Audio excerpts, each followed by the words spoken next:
Matapos ang kapistahan ng Poong Nazareno noong nakaraang linggo, isa pang kapistahan ang inaabangan ng mga deboto.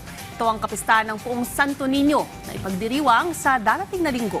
Ang kwento ng mga deboto at kanilang pasasalamat para sa mga nasagot na panalangin. Sa ulat ni Denise Osorio. 10 taon ng deboto si Emil Andre sa Poong Santo Niño sa pool ng pagbigyan ng kanyang dalangin na masunod sa nanay niya na nasa Canada. Nung nakahalik po ako sa orihinal na imahe ng Santo Niño, yung sumunod na mga buwan po, na-approve na po yung visa namin papuntang Canada. Kaya mula noon, tuwing araw ng kapistahan ng mahal na Santo Niño, kasama siya sa mga debotong dumadagsa sa simbahan ng Tondo.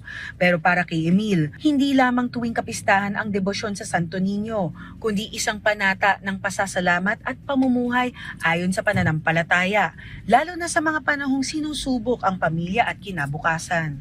Hindi pwedeng kada pista lang nagdidibosyon, makikipagsapalaran, makalapit sa mahal na Poong Santo Niño. Pero pag ordinaryong araw, kung ano-ano namang hindi maganda ang kanilang ginagawa, dapat sa araw-araw, isa puso, isa buhay nila ang pagdidibosyon sa mahal na Poong Santo Niño. Si Tatay Hoko naman, bata pa lang, mayroon ng iniindang karamdaman at patuloy niya itong ipinagdarasal na bumuti ng tuluyan ang kanyang kalagayan. Salamat ako sa itaas. Ayun lang. Malit pa ako niyan kasi sinasama pa ako ng tatay ko niyan, binubuhat-buhat pa ako eh.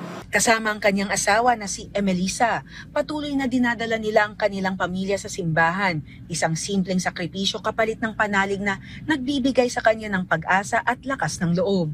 Ang sana hinihiling ko, mawala na po yung sakit ko para gumaling na po ako, para makaalis, papunta-punta na kami dito, makakapasyal, para gumaling na yung suga, yung dinadala ko. Humingi kami ng lakas sa kanya, so humingi kami ng tulong.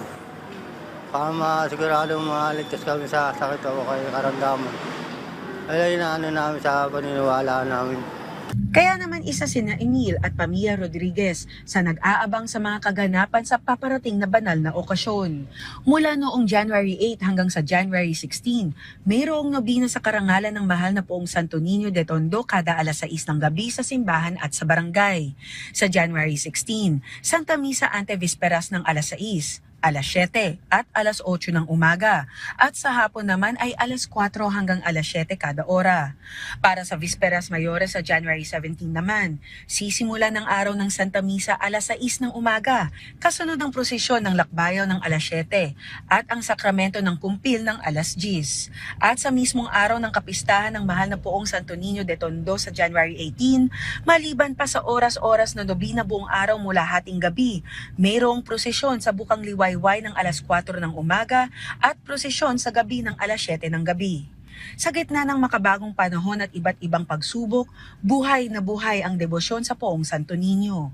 At ngayong nalalapit na kapistahan ng Santo Niño, muling mamamalas ang nag-aalab na pananampalataya sa mahal na Poon. Denise Osorio, para sa Pambansang TV, sa Bagong Pilipinas.